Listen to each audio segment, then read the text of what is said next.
வணக்கம். Great witches வழங்கும் லாபம் கமாடிட்டியில் ஜெயிக்கலாம் வாங்க நிகழ்ச்சிக்கு உங்களை வரவேற்பது வி விஸ்வராஜ். இன்றைய நிகழ்ச்சியில் கமாடிட்டி ட்ரேடிங் குறித்து விவாதிக்க உள்ளோம். நேயர்கள் தங்களது சந்தேகங்களை கேட்கலாம். உங்களுடைய சந்தேகங்களுக்கு விளக்கங்களை தருவதற்காக கிரேட் விச்சஸ் நிறுவனத்தின் நிறுவனர் திரு ஹரிஹரன் காத்திருக்கிறார். வணக்கம் சார். வணக்கம் சார். கமாடிட்டி ட்ரேடிங்ல நேற்றைய மார்க்கெட் எப்படி இருந்தது? முதல்ல அதை பற்றி சொல்லுங்க. இன்னைக்கு மார்க்கெட் எப்படி இருக்கு? நேற்று முக்கியமா யுஎஸ் மார்க்கெட் விடுமுறை அப்படிங்கறதுனால பெரிய மாறுதல் இல்லை. இருந்தாலும் ஸ்பாட் மார்க்கெட்ல $1332 பக்கம் தங்கம் விலை மீண்டும் அதிகரித்து ஒரு அவுன்ஸின் விலை மறுபடியும் மார்க்கெட் இறங்கி $1323 பக்கம் இன்று அதிகாலை சிங்கப்பூர் மார்க்கெட்ல போயிட்டு இருக்கு. இது மேலும் ஸ்பாட் மார்க்கெட்ல ஏறினது ஒரே காரணம் என்ன, அமெரிக்காவில் அந்த உற்பத்தி விகிதம் குறைஞ்சிருக்கு அப்படிங்கறதும், அந்த மேற்கொண்டு பொருளாதாரம் பெரிய அளவுல ஸ்ட்ராங் ஆகும் அப்படிங்கிற ஒரு எதிர்பார்ப்பு இல்லாத ஒரு சூழ்நிலை இப்ப தற்போதைய நிலவரம். அது மட்டும் இல்லாமல் இந்த யூஎஸோட டேப்பரிங் அப்படிங்கிறது மாதம் $10 பில்லியன் குறைக்காம போகலாம் அப்படிங்கிற மாதிரி ஒரு அடிப்படையான ஒரு செய்தி இருக்கிறதுனால தங்கத்தின் விலை பெரிய அளவுல நேற்று இறங்க முடியல. பெரிய அளவு யுஎஸ் மார்க்கெட் லீவுனால பெருசா ஏறவும் இல்லை. பட் ஸ்டில் அதர் மார்க்கெட்ல ஸ்லோவா அப் ட்ரெண்ட்ல தான் மார்க்கெட் இருந்தது. அதே நீங்க வெள்ளி எடுத்துட்டீங்கன்னா வெள்ளி ஒரு பெரிய ஹைக்கை கொடுத்து கிட்டத்தட்ட $1000 ஒரு கிலோவுக்கு விலை ஏறி முடிவடைஞ்சிருக்கு. தங்கம் கிட்டத்தட்ட $700 ஏறி முடிவடைஞ்சிருக்கு. தங்கம் ஏறின தகுந்த மாதிரி வெள்ளியும் ஏறி தான் முடிவடைஞ்சிருக்கு. அது பெரிய ஆச்சரியம் இல்லை. கச்சா எண்ணெயை பொறுத்த வரையில் யுஎஸ்ல அகெயின் ஸ்ட்ராங் அதிகமா இருக்கு. அதாவது இந்த குளிர்காலங்கள் அதிகமா இருக்கு, நிறைய வெதர் கண்டிஷன் ரொம்ப கோல்டா இருக்கு. அப்படிங்கறதுனால கச்சா எண்ணெயோட தேவை, இயற்கை எரிவாயு தேவை அதிகமாகும் போது கச்சா எண்ணெயும் தேவைப்படும். ஏன்னா கச்சா எண்ணெயிலிருந்து வரக்கூடிய பை ப்ராடக்ட் தான் நேச்சுரல் கேஸ். அதனால இயற்கை எரிவாயும் அதனால விலை கூடியிருக்கு. தென் கச்சா எண்ணெயும் விலை கூடியிருக்கு நேற்று மார்க்கெட்ல. மற்றபடி பேஸ் மெட்டல்ஸை பொறுத்த வரைக்கும் சைனீஸ் மார்க்கெட் இந்த சென்ற மாதம் சைனீஸ் மார்க்கெட்ல ஒரு நல்ல விதத்துல மார்க்கெட் மேனுஃபேக்சரிங் டேட்டாஸ் கொஞ்சம் பெட்டரா இருந்துக்குன்ற மாதிரி செய்தி வெளியானதுனால காப்பர், நிக்கல், லெட், ஜிங்க் எல்லாமே கொஞ்சம் சிறிதளவு மார்க்கெட் ஏறி நேற்று முடிவடைஞ்சிருக்கு. Okay sir. இப்போ தங்கத்தின் விலை நேற்று உயர்ந்திருக்கு, இல்ல ரொம்பவும் ஏறல ரொம்பவும் இறங்கல, ஒரு அப் ட்ரெண்ட்ல இருக்கு அப்படின்னு சொன்னீங்க. இதுல நேற்று நம்ம நிகழ்ச்சியில பேசிட்டு இருக்கும் பொழுது நேற்று நடந்த இன்ட்ரிம் பட்ஜெட்ல மத்திய இடைக்கால நிதிநிலை அறிக்கையில தங்கத்தினுடைய இம்போர்ட் டாக்ஸை குறைப்பதற்கான வாய்ப்புகள் இருக்கு அப்படின்னு சொல்லி நம்ம பேசியிருந்தோம். அதே சமயம் நேயர்களும் அந்த கேள்விகள் கேட்டிருந்தாங்க. பட் நேத்து அதை பத்தி எதுவுமே அவங்க பேசல. சோ இம்போர்ட் டாக்ஸ் பத்தி அவங்க, கோல்டோட இம்போர்ட் டாக்ஸ் பத்தி அவங்க எதுவுமே பேசல. அப்படி இருக்கும் பொழுது தங்கத்தினுடைய நிலை இனி கமாடிட்டி ட்ரேடிங்ல எடுத்துட்டோம் அப்படின்னா இந்தியாவை பொறுத்த வரைக்கும் தங்கத்தின் நிலை எப்படி இருக்கும்? இந்தியாவை பொறுத்தவரை தங்கத்தின் நிலவரம் இருக்க மாதிரி தான் இருக்கும். இம்போர்ட் டியூட்டியை குறைச்சா மட்டும்தான் இன்னும் குறைய போகுது.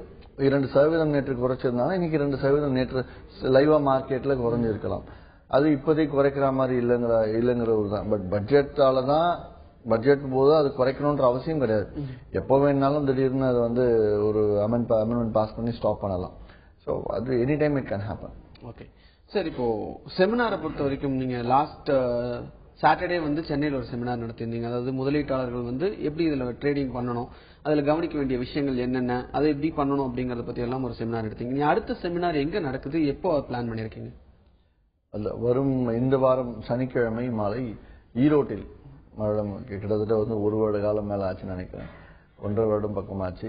ஈரோட்டில் முதல் முறையாக இந்த வருடம் ஒரு மாபெரும் கருத்தரங்கம் வரும் வாரம் சனிக்கிழமை மாலை 5:30 மணிக்கு ஹோட்டல் ஒயாசிஸில் நடக்க இருக்கு. முன்பதிவு அவசியம் தான், அனுமதி இலவசம். ஓகே சார், நம்ம இதை தொடர்ந்து பேசுவோம். ஒரு காலர் வந்திருக்காங்க கோவையில இருந்து. அன்பு. வணக்கம் அன்பு, உங்களுடைய சந்தேகம் என்ன கேளுங்க. சார் வணக்கங்க. வணக்கம் சார். அரியன் சார் வணக்கம். வணக்கம், சொல்லுங்க சார். சார் இது சில்வர் மினி ஏர்ப்ரூஃப் கான்ட்ராக்ட் சார் 46,000 ஒரு 2 லாட் செல் பண்ணி வச்சிருக்கேன். கீழே இறங்குறது சான்ஸ் இருக்கா சார்? இல்ல மறுபடியும் மேல போச்சுன்னா மறுபடியும் செல் பண்ணி ஆவரேஜ் பண்ணலாம் கொஞ்சம்? ஒரு வெள்ளியை பொறுத்த வரைக்கும் இப்போதைக்கு ஆவரேஜ் பண்ணக்கூடிய சூழ்நிலை இல்லை. ஆனால் கிட்டத்தட்ட 2 நாட்கள்ல $4,000 மார்க்கெட் ஏறி முடிவடைஞ்சிருக்கு. 3 நாட்கள்ல $4,000 ஏறி முடிவடைஞ்சிருக்கிறதுனால ஒரு $1,000 குறையலாம்ன்ற எதிர்பார்ப்பு இருந்துட்டு இருக்கு. அது பெரிய அளவு கிடையாது. $1,000 $800 இறங்கினா கூட நீங்க ரொம்ப கவனமா பார்த்து நீங்க வெளியாகிறது நல்லது. அதே மாதிரி மேல இன்கேஸ் மேல ஏறிச்சுன்னா அந்த ரேட்ல போய் ஆவரேஜிங் போலாமாங்கிறது இப்போதைக்கு வேண்டாம். ஆவரேஜிங் போறதுக்கு இதுவும் சரியான நேரம் கிடையாது. உங்களுக்கு தேவை நீங்க லாஸ்ல ஒரு 1000 பாயிண்ட் லாஸ்ல இருக்கீங்கன்னா 700 பாயிண்ட் ரெக்கவர் ஆனா கூட பார்த்துட்டு வெளியாகிறது நல்லது வெளியே பொறுத்தவரையில. நன்றி. சார், நேற்று வந்து அமெரிக்க சந்தைகள் லீவு, ஆனாலும் வந்து தங்கத்தின் விலை வந்து ஒரு ஏற்றம் இருந்தது அப்படின்னு சொன்னீங்க. இன்னைக்கு சந்தையினுடைய நிலவரம் எப்படி இருக்கும்? இன்று சந்தை எடுத்து பார்த்தோம்னா மோரலஸ் வந்து நேற்று ட்ரெண்ட் கண்டினியூ ஆகிற மாதிரி தான் இருக்கு. மேபி டெக்னிக்கலா எடுத்து பார்த்தோம்னா தங்கமும் வெள்ளியும் ஒரு நல்ல மேல ஸ்பைக் கொடுத்துருக்கு. ஒரு சின்ன ரீட்ரேஸ்மெண்ட் இருக்கணும். ஒரு மதிய மார்க்கெட்ல ஒரு சின்ன அளவு ஒரு இறக்கத்தை கொடுக்கலாம். அந்த வகையில பார்த்தோம்னா இன்னைக்கு 30,188க்கு மேல தங்கம் ஏறுச்சுன்னா பெரிய அளவுல டார்கெட் இருக்கு. 30,455 கிட்டத்தட்ட வந்து 260 ரூபாய் டார்கெட் இருக்கு. இது வந்து அவ்வளவு ஈஸியா கிடைக்காது. அதே மாதிரி டவுன் சைட்ல எடுத்தோம்னா 29,771க்கு தான் ஷார்ட்டே போகணும். அப்படி செல்லிங் போனால் நல்லா கவனிக்கலாம், வெறும் 150 ரூபாய் தான் டார்கெட் இருக்கு. ஸோ டவுன் சைடு வந்து மார்க்கெட் மூவ்மெண்ட் குறைவாக தான் இருக்கும், அப்சைட் மூவ்மெண்ட் நல்லாவே இருக்கும். அப்படிங்கறதால 250 ரூபாய் கோல்ட்ல வந்து வாய்ப்புகள் இருந்தாலும் ஒரு 100-150 ரூபாய் எடுத்துட்டு பார்த்துட்டு வெளியாக ரொம்ப ஈஸியான ஒரு விஷயம். சார், இப்போ காப்பரை பொறுத்த வரைக்கும் இந்த வருடம், அதாவது போன வருஷம் வந்து காப்பரனுடைய ப்ரொடக்ஷன் 9% அதிகரிச்சதாக பார்க்லேஸ் ஒரு ரிப்போர்ட் சொல்லியிருக்காங்க. வேற இந்த வருஷம் பார்த்தா அந்த 9%-ஐயும் தாண்டி காப்பர் ப்ரொடக்ஷன் வந்து அதிகரிக்கும் உலக அளவுல அப்படின்னு சொல்லி பார்க்லேஸ் வந்து ஒரு ரிப்போர்ட் கொடுத்திருக்காங்க. சோ இப்படி இருக்கும் பொழுது காப்பர்ல இன்வெஸ்ட்மெண்ட் அப்படின்னு எடுக்கும் பொழுது அது நம்ம எப்படி பார்க்கறீங்க? ஜெனரலா வந்து இந்த வருஷம் ஹாட் டாபிக் என்னவா இருக்கும்னா இந்த யூஎஸோட ஸ்டிமுலஸ் பேக்கேஜ் குறைக்கிறது தான் இருக்கும். ஸோ ஸ்டிமுலஸ் பேக்கேஜ் குறைக்கிறாங்கன்னா எக்கானமி ரெக்கவர் ஆனாதான் குறைப்பாங்க யூஎஸ்ல. அது மாதிரி அமெரிக்கால எக்கானமி ரெக்கவர் ஆச்சுன்னா தேவைப்பாடுகள், அடிப்படை உலகங்கள் தேவைப்பாடுகள் அதிகரிக்க தான் செய்யும். அதனால வந்து காப்பர் மட்டும் இல்ல மற்ற எல்லா கமாடிட்டியோட பேஸ் மெட்டல்ஸோட காஸ்ட் எல்லாம் ஏறும்ன்ற எதிர்பார்ப்பினால, அது மட்டும் இல்லாமல் சைனீஸ் மார்க்கெட்டும் கொஞ்சம் நல்லா இருக்கும் அப்படிங்கிற ஒரு எதிர்பார்ப்பு இருந்துட்டு இருக்கிறதுனால ஓரளவு காப்பர் டிமாண்ட் இருக்குன்றதால ஏறும் 9% ஏறலாம் அப்படின்னு சொல்றாங்க.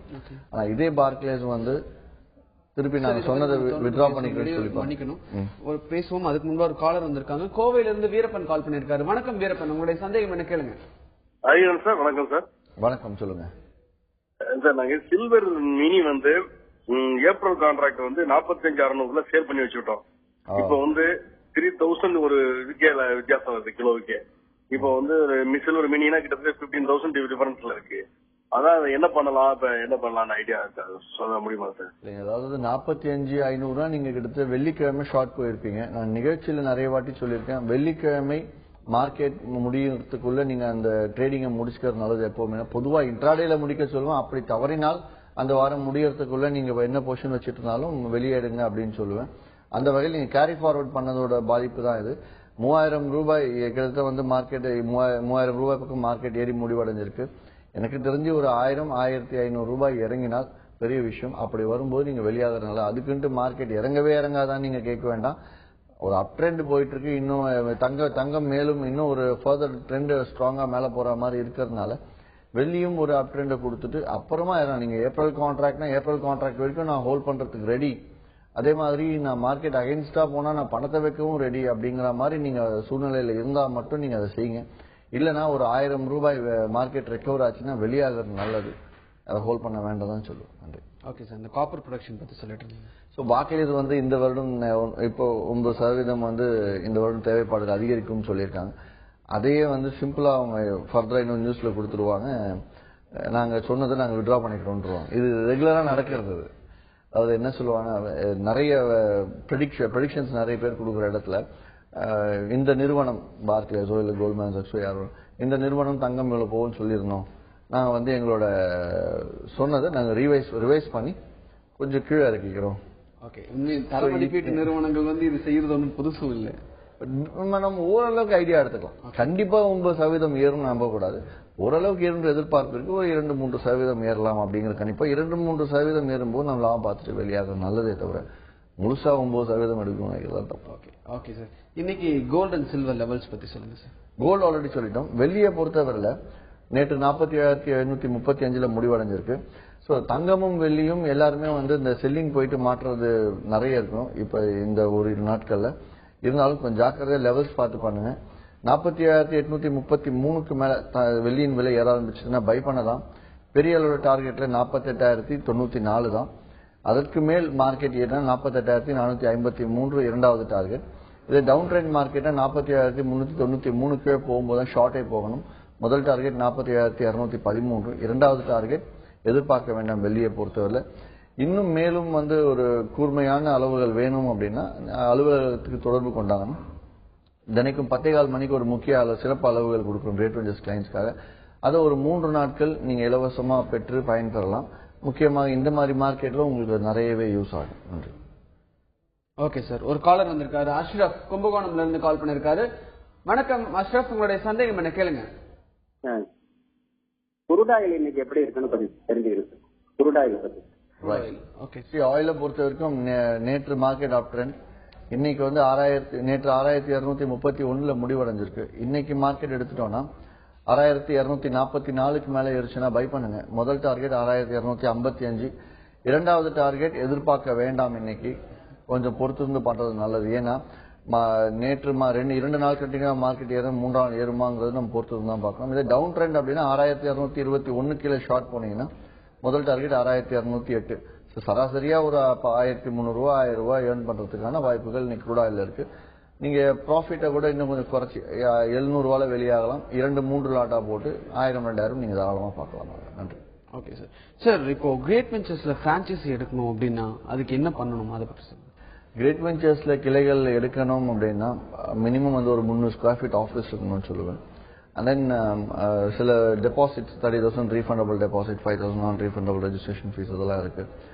ஆனால் 30,000 ரீஃபண்டபிள் டெபாசிட்டும் இப்போ இந்த 19 rupees brokerage ஆஃபர் போகும்போது அதையும் தள்ளுபடி பண்ணியிருக்கோம். அது மட்டும் இல்லாமல் உள்ள வந்து சில இன்டீரியர்ஸ்லாம் இருக்கு. நாங்கள் வந்து கலர்ஸ் இந்த கலர் தான் வைக்கணும்னு சொல்லுவோம். அதே மாதிரி 2 டிவி, 10 சேர், ஒரு ஏசி, கம்ப்யூட்டர்ஸ், இந்த மாதிரி மினிமம் ஒரு அடிப்படையான வசதிகளோட இருக்கணும்னு எதிர்பார்ப்போம். அது இருந்ததுன்னா அந்த ஊர்ல இருந்து எங்களுக்கு வரக்கூடிய கிளைண்ட்ஸ், இப்போ நாங்கள் ஹெட் ஆஃபீஸ் இருக்கோம், எல்லா ஊர்லயும் எங்களுக்கு பிரான்ச்சஸ் பிரான்ச்சைசி இருக்கு. எங்களுக்கு பிரான்ச்சஸ் பிரான்ச்சைசி இல்லாத ஊர்ல கிளைகள் கேட்டா மட்டும் தான் கொடுப்போம். இருக்க ஊர்ல கேட்டா கொடுக்க மாட்டோம். ஏன்னா ஆல்ரெடி வச்சிட்டு இருக்கிறதுனால. ஸோ அந்த மாதிரி இடத்துல அவங்க கிளைகள் எடுத்தாங்க அப்படின்னா அங்கிருந்து எங்களுக்கு வரக்கூடிய நேயர்கள், வாடிக்கையாளர்களை அவங்களுக்கு கொடுத்துருவோம். இந்த மாதிரி வசதிகள்லாம் பண்ணி கொடுத்துருவோம். ஓகே. சோ இப்போ ஒரு வாடிக்கையாளர், அதாவது ஒரு முதலீட்டாளர் வந்து நான் கமாடிட்டில இன்வெஸ்ட் பண்ணணும்னு நினைக்கிறேன் அப்படின்னு வரும்பொழுது அவங்களுக்கு உங்களுடைய அறிவுரை என்ன? அவங்களுடைய முதல் ஸ்டெப் என்னவா இருக்கும்? கமாடிட்டி இன்வெஸ்ட்மெண்ட்ஸ் வரும்போது ஒரு காலத்துல எப்படி ட்ரேட் பண்ணணும்னு தெரியாம ட்ரேட் பண்ண நிறைய லாஸ் பண்ணிட்டு இருந்தாங்க. இப்ப வந்து ஓரளவுக்கு இந்த முறையெல்லாம் ட்ரேட் பண்ணணுன்ற அளவுக்கு மெச்சூரிட்டி வந்துச்சு பப்ளிக் இடையில. நம்ம அதை பத்தி தொடர்ந்து பேசுவோம். அதுக்கு முன்பாக கோவையில இருந்து மணிகண்டன் கால் பண்ணிருக்காரு. வணக்கம் மணிகண்டன், உங்களுடைய சந்தேகம் என்ன கேளுங்க. வணக்கங்க, குரு சார். வணக்கம், சொல்லுங்க. வணக்கம் சார். வணக்கம் சார். அதாவது சார், இப்ப செபி வந்து ஒரு அனௌன்ஸ் பண்ணிட்டு போன, அதாவது ஓடியன் டயட்டுக்கு பதில் வேற ஏதாச்சும் சாஃப்ட்வேர் பார்த்து வச்சுக்கோங்கன்னு சொல்லியிருக்காங்க. அப்ப இது என்ன ஒரு இண்டிகேஷன் சார்? அப்ப நம்ம எம்செக்ஸ் அந்த ஓடியன் இருக்காதுங்களா, வேற சாஃப்ட்வேர் புதுசா வரும்னு நினைக்கிறீங்க? இல்ல, மறுபடியும் கேள்வியே சரியா புரியல. அதாவது செபிங் சார் போன வாரம் என்ன அனௌன்ஸ் பண்ணா, ஓடியன் நம்ம சார்ட் இருக்கு, நம்ம ட்ரேடிங் பண்ற ஓடியன். ஆமா, சொல்லுங்க. அந்த ஓடியன் வந்து நிறுத்த போறாங்க, அதுக்கு பதில் வேற கம்பெனியோட இதை வாங்கி பழகிக்குங்கிற மாதிரி சொல்லி இருக்கிறாரு. அப்படி ஏதாச்சும் ரூமர் இருக்கு? இல்ல, இந்த மாதிரி தகவல் இதுவரையில எதுவும் வெளியாகல. அதே மாதிரி ஓடிஎன் சாஃப்ட்வேரை வந்து ஓடிஎன் தான் one of the best software இன்னைக்கு போயிட்டு இருக்கல. அப்படி மாத்தணும் அப்படிங்கிற நிலைமை வந்து இன்னை வரையில ஒரு தகவலும் இல்லை. அதுவும் இல்லாமல் பைனான்சியல் டெக்னாலஜி ஸ்ட்ராங்கா தான் போயிட்டு இருக்கு. அதனால அது நல்லா போற சாஃப்ட்வேர், அந்த சாஃப்ட்வேர் எதுவும் கோளாறு இருந்தா நிப்பாட்டலாம்னு சொல்லலாம். சாஃப்ட்வேர் எந்த கோளாறுமே இல்லை, நல்லபடியாக போயிட்டு இருக்கு. அது ஒரு நீங்க சொல்ற ஒரு ரூமரா கூட இருக்கலாம். நன்றி. தூத்துக்குடியில இருந்து ஒரு காலர் வந்திருக்காரு, பாஸ்கர். வணக்கம் பாஸ்கர், கமாடிட்டி ட்ரேடிங் உங்க சந்தேகம் என்ன கேளுங்க. சார் வணக்கம் சார். என்னுடைய சந்தேகம் என்னன்னா, ஓடியன் ஸ்கிரீன்ல பல காலங்கள் இருக்கு இல்லையா? அந்த ஒவ்வொரு காலத்துக்கும் என்னென்ன அர்த்தம்ன்றது நம்ம எங்கிருந்து வைக்க தெரிஞ்சுங்களா சார்? பாஸ்கர், மறுபடியும் கேளுங்க கேள்வியே. ஓடியன் ஸ்கிரீன் இருக்குங்களா, அதுல பல காலம்ஸ் இருக்கு. ஒவ்வொரு காலத்துக்கும் ஒரு அர்த்தம் இருக்கு இல்லைங்களா? அதனுடைய அர்த்தங்கள் தான் நம்ம எங்க போனா தெரிஞ்சுக்கிடலாம் சார். Okay okay. சரி, ஒவ்வொரு காலத்தோட அர்த்தம் என்ன? உங்க எந்த நிறுவனத்துல வியாபாரம் செய்யறீங்களோ அந்த நிறுவனத்துக்கு கண்டிப்பா சொல்லலாம்.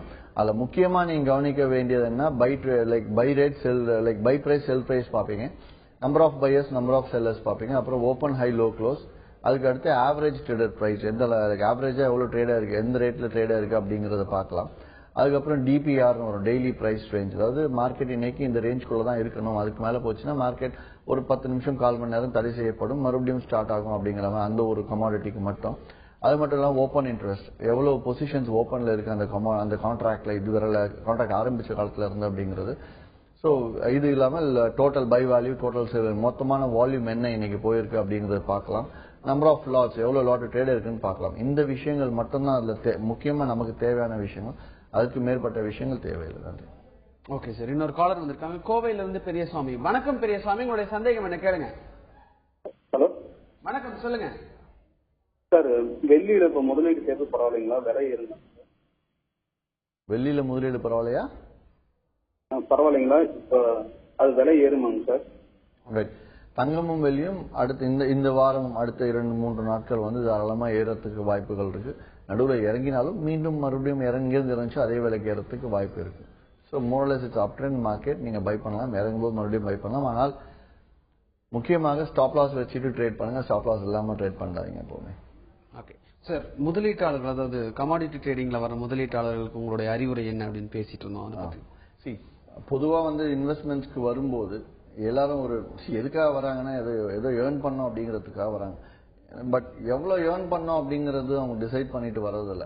அப்படி வரும்போது இன்னைக்கு 1 லட்சம் போடுறோம், மாதம் ஒரு 10% பெரிய ரிட்டர்ன் இன்னைக்கு பார்க்கலாம், எங்கேயுமே கிடைக்கிறது இல்லை. அப்படி இவங்க சுயமா வந்துட்டு வியாபாரம் செய்ய கத்துக்கிட்டு ஒரு 5,000 ரூபாய் முதல் நாள் வந்துடுச்சுனாலே ஃபைன், டெய்லி 5,000 ரூபாய் சம்பாதிக்கலாம். அப்படின்னா 20 நாள் 1 லட்சம் சம்பாதிக்கலாம். இது வந்து ஒரு பேசிக்கான எல்லா ஒரு தப்புன்னு சொல்ல முடியாது. ஒரு மனிதன் அப்படின்னா கண்டிப்பா இந்த மாதிரி கால்குலேஷன் போடதான் செய்வோம். ஸோ அந்த மாதிரி எதிர்பார்ப்பு இல்லாமல் இந்த 1 லட்சம் ரூபாய்க்கு எவ்வளவு என்ன மதிப்பு அந்த பணத்துக்குன்னு பார்த்தா 10% அதிகபட்சம் மாதம் எடுக்கலாம்ங்கிற என்னோட எக்ஸ்பெக்டேஷன்ஸ். ஸோ அது ஒரு சார்பு மக்கள் பண்ணிட்டு தான் இருக்காங்க இன்னைக்கும். ஸோ அந்த மாதிரி பிளான் பண்ணி பண்ணணும். தனக்கு இவ்வளவுதான் வேணும் அப்படின்னா எனக்கு எவ்வளவு வருமானம், உங்களுக்கு எவ்வளவு வருமானமோ அந்த வருமானத்துக்கு 10 மடங்கு முதலீடு செய்யறது நல்லது. ஏன்னா மாதம் 20,000 வேணும்னா 2 லட்சம் பண்ணுங்க, மாதம் வந்து 2,000 வேணும்னா 20,000 பண்ணுங்க. பட் மாதம் 2,000 சம்பாதிக்கிறதுக்கு 20,000 போட்டு 22 நாள் யாரும் வியாபாரம் செய்ய போறது இல்லை. ஸோ அதுதான் பேசிக் பிளான். அதுக்கப்புறம் வந்து ட்ரேடிங் லைக் டைரக்டா போய் உடனே முதல் நாள் ட்ரேடிங்ல போய் 2-3 நாட்கள் ஓரளவுக்கு பயிற்சி எடுத்துட்டு நிறுவனம் சரியான நிறுவனத்தை தேர்ந்தெடுக்கிறாங்களான்னு பார்த்துட்டு அந்த நிறுவனத்தில் அவங்க தேவையான பிராக்டிஸ் ட்ரைனிங் எல்லாம் கொடுக்குறாங்களான்னு பார்த்துட்டு ஓரிரு நாட்கள் ஜஸ்ட் பேப்பர் ட்ரேட் பண்றதுங்கிறது சும்மா தரையில் நீச்சல் அடிக்கிறதுக்காக தான். ஓகே சார், பேப்பர் ட்ரேடிங் பத்தி நம்ம தொடர்ந்து பேசுவோம். அதுக்கு முன்பாக நெல்லையில இருந்து கார்த்திக் கால் பண்ணிருக்காரு. வணக்கம் கார்த்திக், உங்களுடைய சந்தேகம் என்ன கேளுங்க. சார் வணக்கம் சார். வணக்கம், சொல்லுங்க சார். சிடிசி டாக்ஸ் வந்து ரிமூவ் பண்ணிட்டாங்களான்னு கேட்கணும் சார். அதுபோது அது வந்து ஒரு சிஸ்டத்துல வந்து 2 ஓடிஎன் வந்து இன்ஸ்டால் பண்ண முடியும், 2 நிறுவனத்தோட ஓடிஎன் இன்ஸ்டால் பண்ண முடியும். சிடிடியை வந்து இன்னும் இது வரைக்கும் ரிமூவ் பண்ணல. பட் பண்ணுவாங்க அப்படிங்கிற எதிர்பார்ப்பு பெரிய அளவில் இருந்துட்டு இருக்கு. சிடிடியை ரிமூவ் பண்ணல அப்படிங்கிற இது வரைக்கும் பண்ணலங்கிறதுனால தான் கிரேட் வெஞ்சர்ஸ் வந்து தன்னோட கமிஷனையும் குறைச்சி ஒரு பைக்கு 19 ரூபாய், ஒரு செல்லுக்கு 19 ரூபாய் எடுத்துட்டு வந்து அரசாங்கம் டாக்ஸேஷன் பார்ட்ல வந்து உங்களுக்கு அதிகமான சுமையை கொடுத்தாலும் அந்த சுமையை நாங்க தாங்கிட்டு இருக்கோம். ஸோ அப்படி பார்க்கும்போது கிரேட் வெஞ்சர்ஸ்ல பண்ணும்போது சிடிடி பெரிய இம்பாக்ட் உங்களுக்கு இருக்க போறது கிடையாது. நம்பர் 1. இரண்டாவது, ஓடிஐஎன் வந்து 2 நிறுவனத்தின் ஓடிஐஎன் வந்து ஒரே கம்ப்யூட்டர்ல சட்டப்படி பண்ணவே முடியாது. அத ஏன் அப்படின்னா ஒரு ஓடிஐஎனோட ஒரு நிறுவனத்தோட ஓடிஐஎன் யூஸ் பண்ணீங்கன்னா அந்த நிறுவனத்தோட ஐபி மட்டும் தான் வந்து உங்களுக்கு அந்த மெஷின்ல இருக்கு லேண்ட் ஆகுமே தவிர 2 நிறுவனத்தின் ஐபி உங்களுக்கு லேண்ட் ஆகுதா 2 ஓடிஐ நீங்க பண்ண முடியாது. ஸோ அப்படி பண்ணணும்னு நினைக்க ஓடிஐஎன் டயட், ஓடிஐஎன் டீலர் இது வேணா ஒவ்வொரு நிறுவனத்தை மாற்றி வச்சுக்கலாம். ஒரே ஓடிஐஎன் டீலர் 2த்துலயும் இல்ல ஓடிஐஎன் டயட் 2 நிறுவனத்தை நீங்க வைக்க முடியாது. ஓகே, புதுசா ட்ரேடிங் பண்றவங்க அந்த பேப்பர் ட்ரேடிங் பத்தி சார். பேப்பர் ட்ரேடிங் அதாவது ஒரு 1 or 2 days ஜஸ்ட் இவங்க இப்ப நான் கிரேட் வெஞ்சர்ஸ்ல பாத்தீங்கன்னா வர கிளைண்ட்டுக்கு முதல் நாள் வந்து அளவுகள் சொல்லி கொடுப்போம். 2வது நாள் அவங்களே அந்த அளவுகளை வியாபாரம் செய்யறதுக்கு பயிற்சி கொடுப்போம். அவங்களே ஜஸ்ட் பேப்பர்ல எழுதி வச்சு பிராக்டிஸ் பண்ணலாம். 3வது நாள் அவங்களே வியாபாரம் செய்ய விட்டுரும். இதை வந்து ரெகுலரா பண்ணிட்டு இருக்கோம் நிறுவனத்தில்.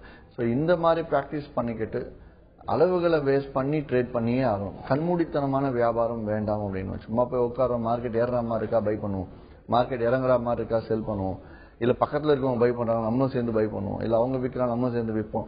அப்படி போனால் எத்தனை காலத்துக்கு தான் அப்படியே பண்ணுவாங்க. ஓகே சார், நம்ம தொடர்ந்து பேசுவோம். ஆவடியில இருந்து ஒரு காலர் வந்திருக்காரு, பாஸ்கர். வணக்கம் பாஸ்கர், கமாடிட்டி ட்ரேடிங் உங்க சந்தேகம் என்ன கேளுங்க.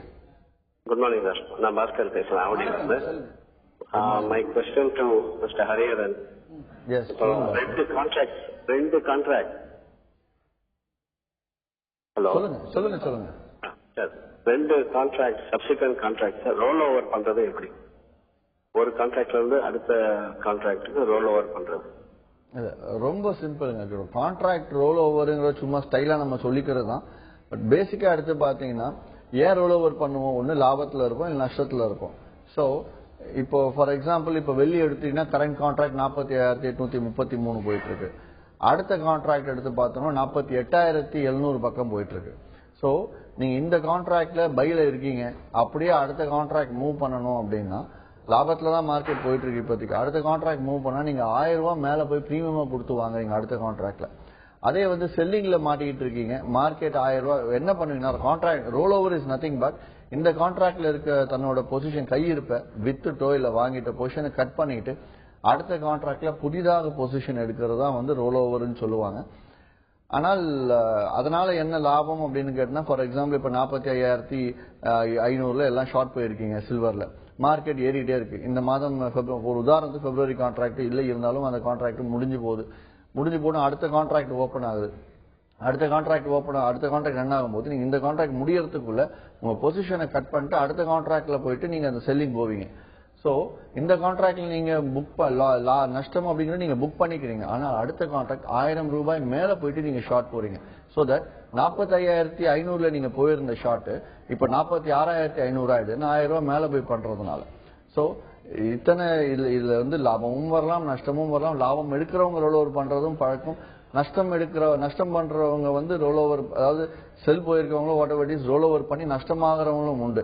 அதனால ரோல் ஓவர் கான்செப்ட் அப்படிங்கிறது பொசிஷன் ட்ரேடர்ஸ்க்கு மட்டும் தான் செட் ஆகும். ஒரு லாங் டேர்ம்ல ஒரு 2 மாதம் 3 மாதம் நான் வந்து அப்படியே வச்சுக்கிறேன் பொசிஷனை, கோல்டு சில்வரை வாங்கிட்டு மார்க்கெட் இறங்குனா நான் ஸ்டாப் லாஸ் வச்சுக்கிறேன் அப்படிங்கிறவங்க மட்டும் தான் செட் ஆகுமே தவிர ஒரு இன்ட்ராடே ட்ரேடர் இல்லைன்னா ஒரு 2 days 3 daysக்கு பொசிஷன் எடுத்து பண்ற ட்ரேடர்ஸ்க்கு வந்து ரோல் ஓவர் அப்படிங்கிறது தேவையில்லாத ஒரு விஷயம். அதனால நீங்க பிளான் பண்ணி பண்றது இன்ட்ராடேவா பண்ணுங்க, ரோல் ஓவர் பண்ண வேண்டாம் அப்படிங்கிற. கான்ட்ராக்ட் ரோல் ஓவர் பண்ணி நிறைய பேர் 90% சாதிச்சதா சரித்திரம் இல்லை, அதனால வேண்டாம் தான் சொல்லுவாங்க. ஓகே சார், சென்னையில இருந்து ஒரு காலர் கணேஷ் வந்திருக்காரு. வணக்கம் கணேஷ், உங்களுடைய சந்தேகம் என்ன கேளுங்க. சார், இந்த ஸ்டாக் ட்ரேடிங், அந்த கமாடிட்டி ட்ரேடிங் இத பத்தி படிச்சு அதுக்காக ஏதாவது சர்டிபிகேஷன் கிடைக்குமா? அதாவது கவர்மெண்ட் பாடியிலயோ இல்ல பிரைவேட் பாடியிலயோ இதை படிச்சு நல்லா லேர்ன் பண்ணிட்டு அதுக்கப்புறம் பிசினஸ் பண்றது இருக்குங்க. அதாவது NCFM எக்ஸாம்னு சொல்லுவாங்க, கமாடிட்டிஸ் டெரிவேட்டிவ்ஸ்க்காக ஒரு எக்ஸாமே இருக்கு. அந்த எக்ஸாம் நீங்க தாராளமா எழுதிட்டு கிளியர் பண்ணலாம். அதற்கு நீங்க MCX வெப்சைட்டுக்கு போனீங்கன்னா அதுல வந்து அதுக்கு தேவையான தகவலாம் கொடுத்துருக்காங்க. உங்களுக்கு மேலும் அதை பத்தி வேணும்னா கிரேட் வெஜஸ் தொடர்பு கொண்டு கேளுங்க. இமெயில் மூலமா கூட நீங்க தாராளமா கேட்கலாம். அந்த லிங்க் உங்களுக்கு அனுப்புறோம், அதை நீங்க ஓபன் பண்ணிட்டு எப்படி ப்ரொசீட் பண்ணணும் நீங்க அதில் பார்த்துக்கலாம். ஓகே சார், இன்னைக்கு அதாவது நேச்சுரல் கேஸ், ஜிங்க் இந்த மாதிரியான கமாடிட்டிஸ்னுடைய லெவல்ஸ் பத்தி இன்னைக்கு கேஸ் எடுத்து பார்க்கலாம். கேஸ் வந்து 337.20 காசுல முடிவடைஞ்சிருக்கு. இதே இன்னைக்கு 338 ரூபாய்க்கு மேல இயற்கை எரிவாயு ஏறிச்சு அப்படின்னா பை பண்ணலாம். முதல் டார்கெட் 342, கிட்டத்தட்ட 4 ரூபாய் லாபம் வரதுக்கு வாய்ப்பு இருக்கு. அதே செல்லிங் சைட்ல 331 ரூபாய் 55 காசுக்கு ஷார்ட் பண்ணீங்கன்னா முதல் டார்கெட் 329 ரூபாய் 20 காசு ஃபர்ஸ்ட் டார்கெட் ஆகும். நன்றி. ஓகே சார், ஒரு காலர் வந்திருக்காங்க சென்னையில இருந்து உதயகுமார். வணக்கம் உதயகுமார், உங்களுடைய சந்தேகம் என்ன கமாடிட்டி ட்ரேடிங்ல கேட்கலாம். வணக்கம் சார். வணக்கம், சொல்லுங்க சார். 2 வாரமா இந்த கோல்டு ரேட் இன்க்ரீஸ் ஆகிருக்கு சார், என்ன சார் ப்ராப்ளம் இருக்கு? கோல்ட் பிரைஸ் இன்க்ரீஸ் இல்ல, கோல்ட் பிரைஸ் ப்ராப்ளத்தால இன்க்ரீஸ் ஆகல. அமெரிக்க பொருளாதாரம் சரியில்லை. மேலும் அடுத்த நியரஸ்ட் ஃபியூச்சர்ல எடுத்து பார்த்தோம்னா பெரிய அளவுல அமெரிக்க பொருளாதாரம் ரெக்கவர் ஆகிற மாதிரி தெரியல. அதனால டாலர் வீக் ஆகுன்ற எக்ஸ்பெக்டேஷன்ல கோல்டு ஃபண்ட் மூவ் ஆயிருக்கு. அது மட்டும் இல்லாமல் 2 வாரம் முன்னாடியே வந்து தந்தி டிவில இதே நிகழ்ச்சியில் நான் உங்களுக்கு தங்கத்தின் விலை ஏற ஆரம்பிச்சிருக்கு, இந்த விலைக்கு மேல ஏறும் நான் கண்டினியூவா சொல்லிட்டு தான் இருக்கேன். இப்பவும் அதான் சொல்றேன், அடுத்த 3-4 நாட்கள்ல மார்க்கெட் ஏறதான் செய்யும். இறங்கினாலும் அது தற்காலிகமாக தான் இருக்கும். நன்றி. ஓகே, க்ரூட் ஆயிலுடைய லெவல்ஸ். ஆயில் ஆல்ரெடி சொல்லிட்டோம். காப்பர் வேணா எடுத்துக்கலாம். காப்பர் நேற்று 447 ரூபாய் 60 காசுல முடிவடைஞ்சிருக்கு. இன்னைக்கு 449 ரூபாய் 20 காசுக்கு மேல போச்சுன்னா பை பண்ணுங்க. முதல் டார்கெட் 449 80 காசு, பெரிய அளவுல இல்ல. சோ பை சைடு வந்து இன்னைக்கு பெரிய ப்ரொசீடும் ஆக வேண்டாம். ஏன்னா காப்பர் நேற்று யுஎஸ் மார்க்கெட்ல மூவ்மெண்ட்ஸும் கம்மியா தான் இருந்துச்சு. அதே வந்து டவுன் சைடு 447 ரூபாய் 30 காசு கீழே ஷார்ட் போனோம்னா முதல் டார்கெட் 446 ரூபாய் 20 காசு, கிட்டத்தட்ட 1 ரூபாய் 10 காசு லாபத்துக்கு இருக்கு. சோ ஏதாவது இருந்தாலும் 50 காசு 60 காசுல வெளியாகிறது நல்லது. ஓகே சார், இவ்வளவு நேரம் கமாடிட்டி ட்ரேடிங் குறித்த விளக்கங்கள் கொடுத்தீங்க. உங்க தகவல்களுக்கு நன்றி. நன்றி, வணக்கம். கிரேட் வெஞ்சர்ஸ் வழங்கும் லாபம் கமாடிட்டியில் ஜெயிக்கலாம் வாங்க நிகழ்ச்சி நிறைவடைந்தது. இணைந்திருங்கள் தந்தி டிவியுடன்.